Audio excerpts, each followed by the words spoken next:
The Gila Valley leadership participants would like to take a moment to recognize those who served, have them share their memories and discuss the hardships a combat veteran encounters both during as well as after their time in service. These individuals are just like you and I, except they have stories and experiences that only 1% of the American population can reflect upon. H. Lyle Grant was born February 4th, 1916. He was from the Gila Valley, where he raised his children and spent all of his adult life.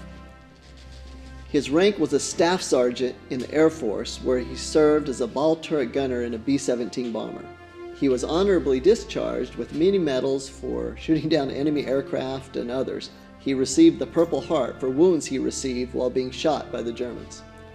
In September of 1942, just 9 months after America's entry into World War II, H. Lyle Grant enlisted in the United States Air Force and was assigned to the 8th Air Force in England.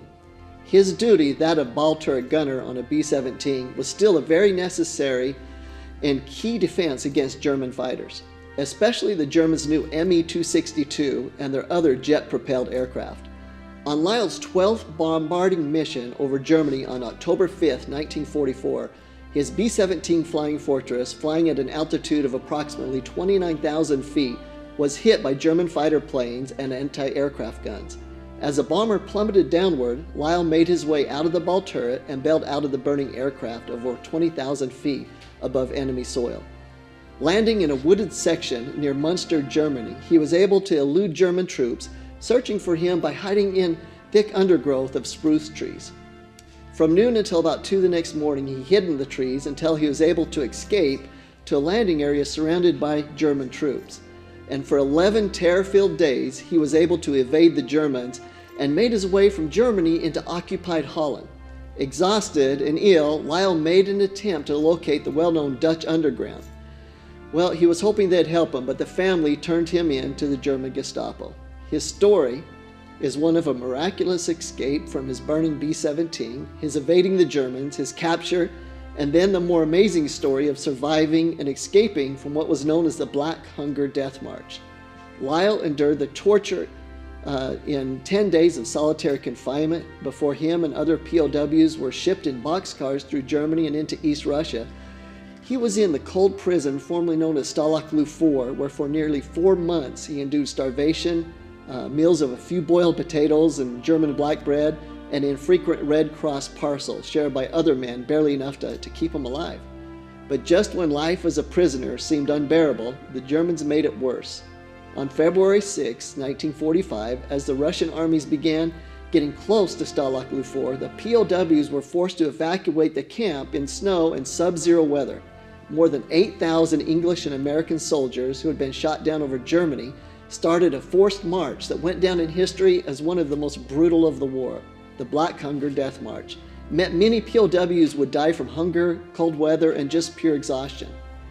After enduring 69 days of this brutal march, Lyle and his buddy Adam Klosowski were able to escape from a large barn that was being used to hold the prisoners for the night. For 13 nights, hiding from the Germans during the day, Lyle and Adam made their way toward the British lines.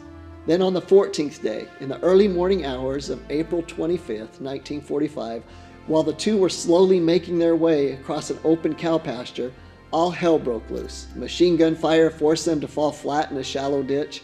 Shivering and frightened, they suddenly felt sharp points of bayonets in their backs.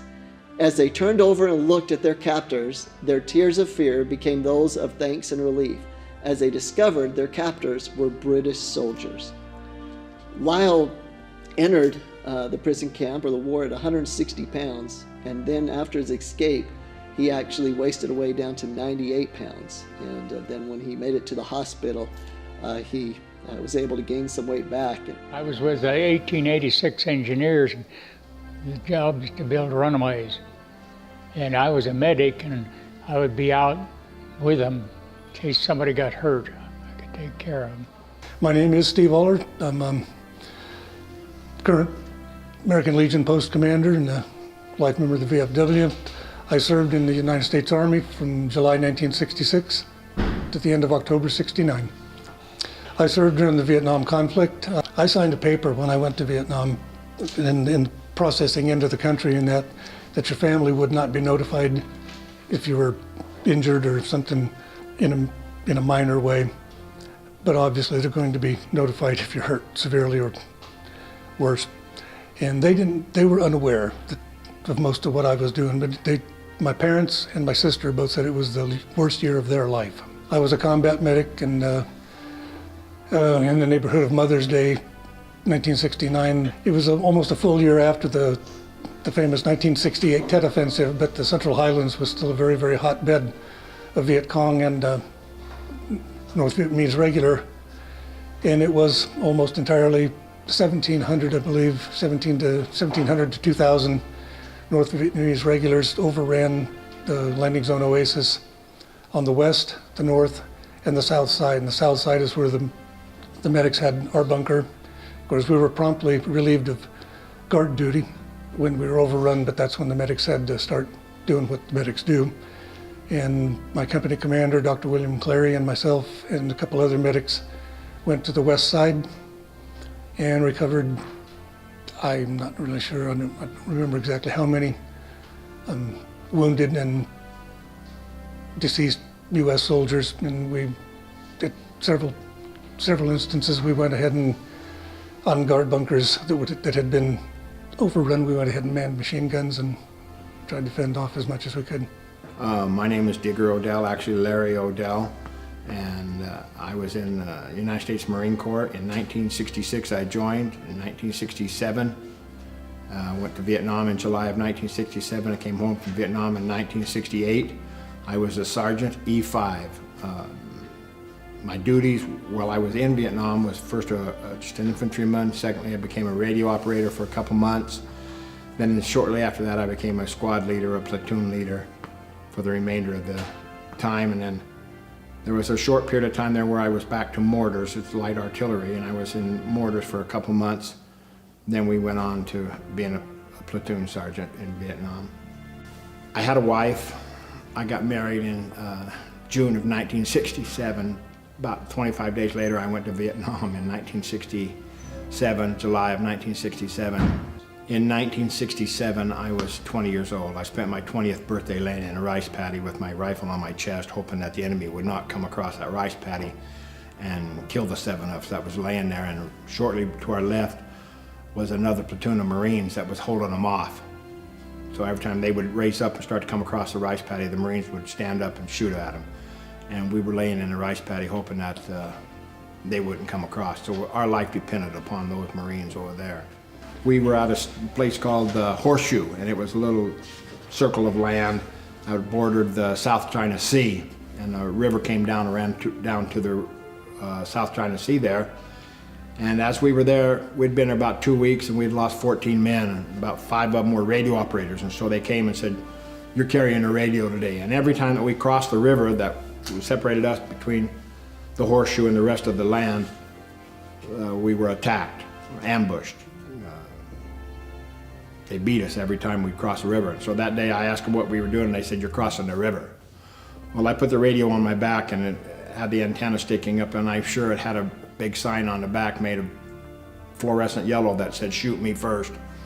And so when we hit the river, sure enough, we hit the river, and it exploded. The river exploded. The guys in front of me went down. There were 4 people in front of me. 3 of them went down, never got up. And there was a corporal right in front of me went down with a wound.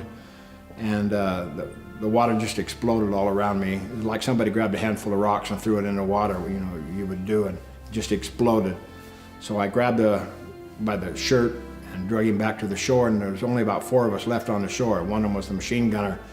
And I tried to hide behind a little bush there and call in help as best I could. And that's when I become really aware of what it meant to be a comrade in arms, I guess, if you want to call it. But I tell all the kids that we tell the story about be there.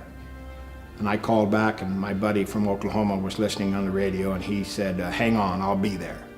So to be there, to me, means that no matter what the sacrifice, no matter what the problem is, I will be there for you. And that's, if you saw the movie 300, The Spartans, where their whole goal was to protect the guy to the left. They would give anything for that guy on the left. And those Marines would give anything for anybody else. The second time I was wounded, I was in a hole, and they mortared, put 100 rounds in an area about the size of Pima High School, 100 rounds of mortars, and then they came through the wire and ran through the wire and was throwing backpacks full of explosives in the holes that we were laying in.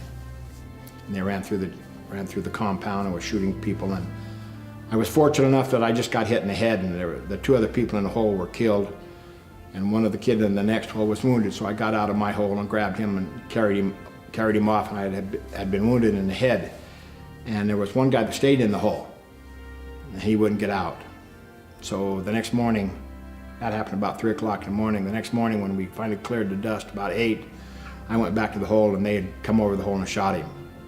So had I not got out of the hole, I wouldn't be telling you these stories. But again, that sense of, and I told you on my 20th birthday, I laid there, and the Marines held off a squad that was trying to come over the wall, come over the rice paddy to us. And if it wasn't for them, your whole life was in their hands. And so for that motto to be there meant everything, that your life depended upon it, and so did theirs. And so you did what it took to make sure that they came home. And they all didn't. Unfortunately, they all didn't. But you did anything you could and everything you could to make certain that the guy next to you came home. And that friendship and that bond and that love between people was something that you can't describe, you can't explain. And that kid in Oklahoma is the one that I spent many a night with him, with a sniper patrol, many a night with him. And between us, we probably, I bet 100 times said, well, I don't think we're going to make it to 20.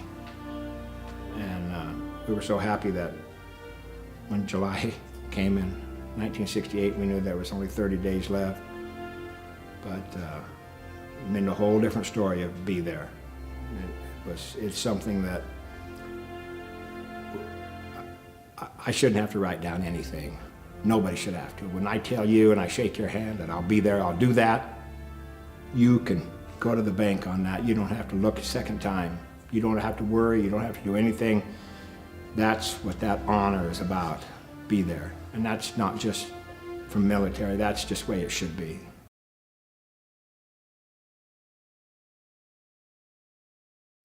Well, it was a wonderful thing to be in a country in a war and we were winning.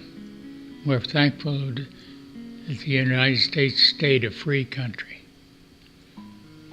When you're in other countries, and then you begin to realize what a wonderful thing it is to have freedom. Well, unfortunately, the United States was a vastly different place.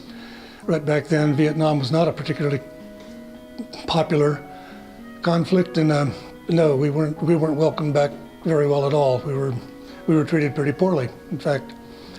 And it was only maybe a matter of 12, 14 days after I was discharged from the Army. I took my DD-214 and my $30 or $20, whatever, and went down to the local American Legion in Crescent City, California, and was promptly told by a wall of World War I and II veterans that my kind was not wanted there. It was actually quite a while later. In fact, I rarely put Vietnam veteran on a job application for a while, because it was just kind of a kiss of death. But after I graduated from college, it became more acceptable, and things were turning around.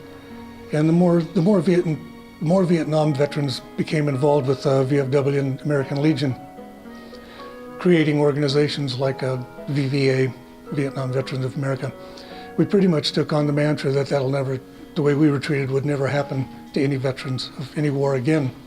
Regardless of what somebody might think about the war, you can't treat the combatants that way. That's just not right. 68, 69 was real bad years. 68, 67, 68 was real bad years in Vietnam. We took a beating at Tet, which was when the North Vietnamese captured all of the provinces in Vietnam, and there was big write-ups. The news was there, and they actually went into Saigon and took over part of the embassy. And the public was not really supportive. And so when I returned, it wasn't like when the soldiers returned from World War II or when they returned from Afghanistan. We didn't get baseball tickets or football tickets. People would ask you where you were, and you would tell them, well, I was in the service in Vietnam, and right away you were ostracized. So I didn't speak about it probably for 20 years. Didn't talk about it, didn't want to tell anybody that I was a Marine in Vietnam, and the public just did not like the Vietnam era. General perception, if you watch some of the movies, the Rambo and the Platoon and those kind of movies, it was that they were off onto a different world and they had different agendas than what was really going on, and that they was just over there to raise havoc. And so the public did not have a good image of the returning veterans at that time. Well, my oldest son was in high school in the 80s, in the late 80s, and I think 88, 89, right around in there is when he graduated. And he asked me to come and speak in his class, in his history class. They were talking about Vietnam, so I went and talked there, and I've spoke probably in the history classes from then on. But that was the best break for me, was being able to speak about it, talk about it. It changed a lot of my mental attitude towards what was going on, and it gave me a chance to inform those kids what really happened and some of the things. And I go over some of the build up to Vietnam and what was going on in the States and some of the little history that was happening in the 60s. And it's good for them to understand that everything that they read in the history books is not necessarily the way it was. You know, I'm sure it happened that way, but there was another side to almost all those stories, and sometimes the people that meant the most to America got forgotten. There's 60,000 people that died in that war, and every small town in America was touched by the war. So that's what happened when you came back. Everybody had been touched by the war. Like Morenci, there are 9 from Morenci. That's a lot of people from one little town, 19-year-olds, 18-year-old kids. And so they had a bad feeling, bad taste in their mouth. And just a little bit easier for me to talk to the kids and tell them how important we thought it was to defend the nation, because we grew up with the thought that if you didn't stop communism where it was in Southeast Asia, the next time it would be in Southeast Arizona. So that was our thoughts, and that's the whole thing behind what we were driven with, is that we have to do what we've told to do, or things are not going to go our way in the future. So we did everything that we possibly could by joining and following to the letter and doing everything that we possibly could. And as children, myself and my brother Vaughn and our sisters Debbie and Tammy, we were told the stories about Dad, and about how when he finally made it back to England, and in his bed, a hospital bed, he looked up and saw the Stars and Stripes. And from that day forward, he really understood the importance of freedom, things that most of us don't understand. And we were raised in a family where when the flag came down the street at parades, we were the first to salute it, and Papa was usually the last to take his hand from his head, or ours from our heart. My name is Mitch Taylor. I was in the 3rd Brigade Combat Team of the 82nd Airborne Division. I was a public affairs broadcast journalist. And my duties, basically, we were in a brigade combat team. We were in charge of all media operations for the brigade. My name is Chris Taylor. I was in psychological warfare. I was attached to 3rd Special Forces Group. When I got back, I did really well in my deployment. I was on the fast track to get promoted to E5 early, and when I got back, there was some underlying things that happened to me over there that I didn't realize were a problem, and didn't deal with them, and they weren't recognized. And basically, I had a really hard time getting back into a normal way of life once I came back from Iraq. It was just, everything was different and I couldn't really get a handle on it, so I kind of lost myself trying to numb that pain into drugs and alcohol, and it was a really tough time. I ended up getting out of the military early because of those issues related to a traumatic brain injury and PTSD. I mean, it's been going on a few years now that I've been clean and been definitely, when I was into substances and into those things, it was way worse than it is now, whereas now it's just kind of a thing that I treat on a daily basis, and as long as I manage those symptoms, it's not really something that bothers me that much. But my PTSD wasn't from heavy combat things, so it was I'm not gonna say easier, but just different to overcome. So there's not a lot of things that trigger my symptoms, and so I think that has made it different or easier for me to overcome the things that I had to overcome. You know, I saw a lot of combat and I experienced a lot of loss, and I had some issues going on. When I first got out, I was, you know, just like he said, I was lost and I didn't know how to cope with that kind of trauma, and I too turned to drugs and to kind of numb that pain. And you know, it took about almost 3.5 years to finally figure it out and kind of get on the right path. It was just a very difficult transition. You know, looking back, I don't regret anything that happened, because ultimately it made me a stronger person, and the things that I deal with on a daily basis with, you know, my traumatic experiences, you know, I'm able to help other people, and that's what I do as a job now, helping people that are addicted to drugs and alcohol. And because of my experiences, I know that I was put in those situations so that I could do what I'm doing now. And so, you know, it was a difficult transition, but ultimately, you know, I overcame it and became stronger because of it. So today my PTSD manifests itself in you know, a lot of different ways. I get depressed sometimes without any reason at all. You know, I'm hypervigilant sometimes. If I hear a loud noise, I kind of have to calm myself down. You know, I go to treatment at the VA, and they've really taken care of my problems. They haven't, you know, abandoned me. The country has really taken care of my problems. But you know, the biggest thing is just my life is just so much different now without self-medicating with illegal drugs. And so, you know, anything that I deal with now, I can, you know, I'm more grounded, and I can take it on. And you know, it's not always easy, but you know, it's bearable now. And just keeping my faith in Christ and doing the things that I know that He would have me do is what really gets me past my PTSD. My name is Haley Rivero. I was in the Navy. I served for a total of 8 years, and I was in Petty Officer Second Class, Aviation Maintenance Administrator, Second Class.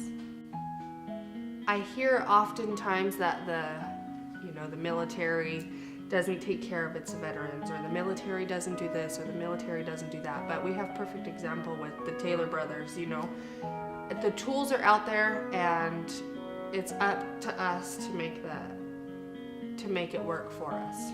It's an ongoing cycle, and it'll never stop. We in Graham County have a high substance abuse rate, and a good portion of those people were prior service, and it's very sad. But it's up to us as a community and as veterans of the community to stand strong and to help support those people. What a wonderful thing that we have a military to protect us. And I'm 100% back of our military, because we're in a dangerous world. It's a wonderful thing. Liberty in this nation is worth doing everything we can to keep it. We were raised with that belief and trust in the country and in patriotism. And I think that nowadays these stories of these great war heroes like Dad, like H. Lyle Grant, seem to be forgotten and really need to be brought back to the forefront of those that sacrificed everything so we can have our freedom today. I would just say to younger people out there that may be watching this, find a way to serve. I mean, if you can't join the military, join the Peace Corps. Go do Habitat for Humanity. Get out of your world and go see what else is going on in the world and find a way to serve. Find a situation that'll change your life. Going to Iraq changed my life forever. You know, the key to happiness in life that I've been able to find is to lose yourself in service to other people. And like he said, it doesn't have to be by joining the military. It might be that way, but you know, there's so many different things that you can volunteer for right here in this community. You know, the Boys and Girls Club always needs volunteers. You know, there's all kinds of things that you can do to make your community better. And by doing that, I know that you will find happiness, and you won't be so worried about me, but you'll be worried about the well-being of others. And that's, in my mind, that's the key to happiness, and that's, you know, why I'm happy today as opposed to when I wasn't doing those things. I would really encourage everybody kids that are in school, in high school, in college, and even before high school, to question teachers. Make them go back to making them teach history the way it's supposed to be. The kids need to understand the Constitution. It's the best, most beautiful document that's ever been written. And as far as the respecting veterans, when there's a parade or some kind of a patriotic event, don't let the flag go by and just be sitting on the curb with your hat on backwards. Get up and put your hand over your heart. And I think it's valuable to know all the words of the Pledge of Allegiance and the Star-Spangled Banner. And it's sad, but not that many do. I just think that America is the greatest place there is. And that if we don't continue to let our young know what's going on and they don't appreciate it, we won't have it. Because it didn't take very long for many of those other countries to fall. And if we don't stand up, we won't be there. So it's the greatest place there is. As you've just seen, there are so many interesting stories, experiences, and also a vast amount of American history when it comes to our combat veterans. What we would like you to take from this video is not that veterans want recognition for their service, but to understand the sacrifice, the selflessness, and the hardships that these heroes endured so we can enjoy our freedoms and simple liberties at home. So when you wake up, look at the American flag, drive your vehicle, or even enjoy a day outdoors, take a moment to think of the people who paid for that freedom. I am 28 years old. I work in hospitality and have a beautiful family at home. But I'm also a combat veteran of Operation Iraqi Freedom. We're out there. We're your neighbors. We're the cashier at your local grocery store. We all have a story, whether it's a service from 1950 or 2016, young or full of wisdom. Thank a veteran. Shake their hand, because at one point in time, that combat veteran would have sacrificed everything for you. Thank you.